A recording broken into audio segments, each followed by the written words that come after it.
বাড়িতে কিন্তু চিকেন আসলে চিকেনের সলিড পিসগুলো কিন্তু খেতে কেউই চায় না, তো এইভাবে কিন্তু চিকেন টিক্কা বানিয়ে নিলে খেতে কিন্তু খুব ভালো লাগে আর স্টার্টারের জন্য খুবই ভালো।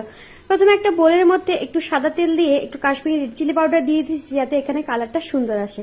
একে একে এটার মধ্যে অ্যাড করব ধনে গুঁড়ো, জিরে গুঁড়ো, স্বাদ মতো নুন, অল্প একটু টক দই, কসুরি মেথি, আদা রসুনের পেস্ট দিয়ে ভালোভাবে কিন্তু একটা মিশিয়ে নেব।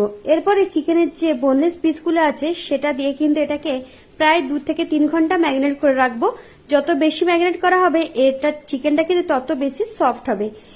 এরপরে একটা প্যানের মধ্যে ঘি বা বাটার বা এমনি সাদা তেলও তোমরা করতে পারো, এই ম্যারিনেট করা চিকেনগুলোকে কম আছে কিন্তু ভালোভাবে কিন্তু ভেজে নিতে হবে। এখানে খুব বেশি তেল কিন্তু লাগবে না, কিছুক্ষণ পরে দেখবো দই দেওয়ার জন্য কিন্তু অনেকটা পরিমাণে তেল কিন্তু বেরিয়ে এসছে। তো এতেই কিন্তু চিকেনটা ভালোভাবে সেদ্ধ হয়ে যাবে। ঢেকে ঢেকে 2 পিস ভালোভাবে